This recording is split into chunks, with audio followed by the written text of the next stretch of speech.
Short Stories. Le miroir à deux têtes. Amélie était dans une boutique d'antiquités, à la recherche de quelque chose à mettre sur son mur. Dans l'obscurité à l'arrière, elle a repéré un magnifique miroir ancien. Il avait un cadre orné sculpté en forme de serpent à deux têtes. « Vous ne voulez pas de celui-ci » a retenti une voix rauque. C'était le marchand d'antiquités. « Mais si » a dit Amélie, « je le veux beaucoup, je paierai n'importe quel prix. »« Prenez-le » a grommelé le marchand. « Il n'y a pas de prix. Mais ça vous coûtera cher à la fin. » Et le vieil homme s'est précipité dans son bureau, riant tout seul.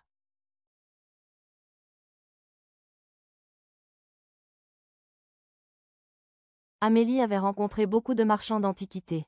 Beaucoup d'entre eux étaient encore plus étranges. Ravie de sa bonne chance, elle a pris le miroir et est partie. Elle a ramené le miroir chez elle, l'a nettoyé méticuleusement et l'a accroché au mur de sa chambre. Il avait l'air extrêmement grandiose. Elle se sentait comme une reine quand elle s'est habillée le lendemain matin. Quelques semaines plus tard, Amélie regardait dans le miroir pendant qu'elle se préparait pour le coucher. Tout à coup, elle a entendu un bruit de sifflement. L'instant d'après, bien qu'elle ne bougeait pas, son reflet s'est retourné et s'est éloigné. « Reviens !» a exclamé Amélie, sous le choc.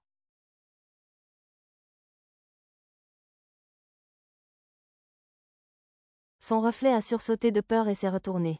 Il la regardait, tout aussi surpris. Pendant un moment, ils se sont juste tenus immobiles et se sont regardés.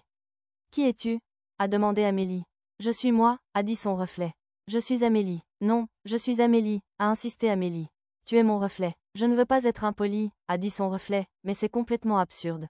« Je ne vis pas seulement dans cette pièce, tu sais. J'ai toute une vie. Il y a tout un monde ici. »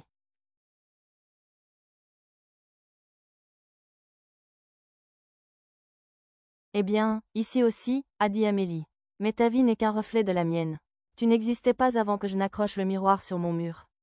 De quoi tu parles ? A dit son reflet. J'ai accroché le miroir sur mon mur. Les deux femmes se regardaient avec frustration. Elles ont scruté le visage de l'autre, puis les lits derrière elles, le mobilier, et toute la pièce, mais tout était identique. Ah ! A crié Amélie enfin. Je peux prouver que tu es le reflet.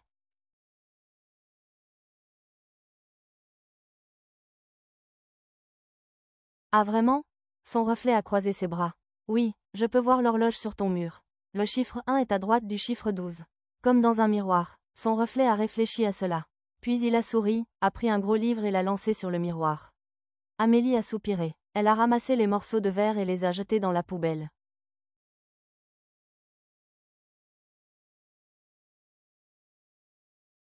Translation.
Merci,